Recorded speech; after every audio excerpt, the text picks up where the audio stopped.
I'm going to be talking about one of the most important aspects that I see a lot of artists, specifically beginner artists, take for granted: clothing. Clothing does a lot more for a character than just give them a style. How you draw clothes and how you draw the materials can give an entirely new perspective, from how the character depicts how they feel with what materials they like to wear, to expressing movement and action through the tensions in the material. How the clothing behaves can affect your entire range of visual storytelling depending on what you want to convey. That's why I want to share with you guys some of the best advice I've researched for drawing clothing material properly and with more character. I'm going to go through a short list of materials and explain how they typically behave and how to draw their behaviors. First one is thin materials. One of the most important things to notice with thin materials is how flexible and easy they are to drape and manipulate around a surface. Because they're typically very flexible, they tend to have more folds appear as the object bends or moves. So generally speaking, we'll draw them with more creases as it lays on the body. You'll also notice that they tend to drape easier than most clothing types. This gives a very delicate and flowing appearance. Number 2. Semi-stiff materials. Things such as cotton or dress shirts and the like. In slightly stiffer materials, the material is still flexible enough to leave some folds and creases, but not as much as it did in our lighter materials. You'll notice that the folds themselves are not as relaxed and flowing as the lighter fabric. See how the folds have more of a zigzag shape and are more prominent in nature? This is due to the fabric being more rigid than the previous. Number 3. Thick materials. This is a bit of a tricky material to draw, mainly because of its rigidity in comparison to the other fabrics. As we've stated before, the rigidity of the material can make the folds more prominent, but now notice how the folds look.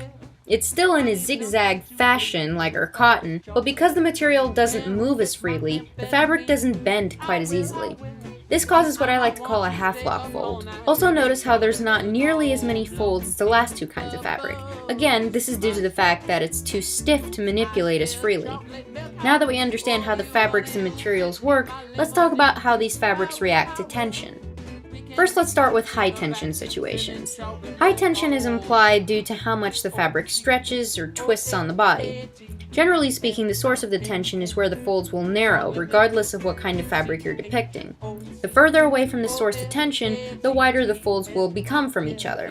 As you approach the source of the tension, the folds will near each other and sometimes even meet or overlap. The number of folds and whether or not they meet or overlap is dependent on the materials. As we've mentioned, lighter material will generally have more folds, especially when tension is involved. And they may meet at some point, but the folds will rarely overlap with each other. This is because the fabric is too flexible. Semi-stiff materials are my favorite to draw in high tension situations because of their rigidity yet simultaneous flexibility. The folds not only meet at the high tension points, but sometimes they can overlap each other as if they're competing for space. It's a great mix of flexibility and rigidity that I love drawing. Thick materials can also display prominent folds, but remember, there aren't as many of them as our softer materials, and because of its much stiffer nature, they rarely overlap each other at the high tension point as a semi-stiff material might. Generally, there will be a dominant fold at the high tension point, and other possible folds will simply follow suit. Now let's talk about low tension. Low tension parts of the fabric is where the folds will separate from each other. Think of it as a triangle or a bell shape. The thinner and more flexible your fabric is, the thinner your bell or triangle will be. The stiffer and more rigid your material is, the wider your triangle or bell will be.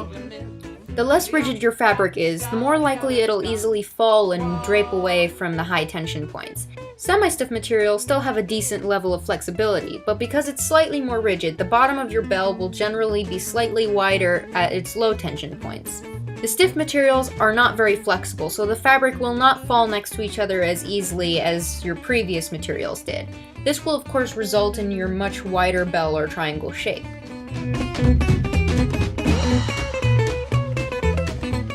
Those are the best tips I have for how to draw clothing folds. I hope this helps you guys just as much as it helped me over the years.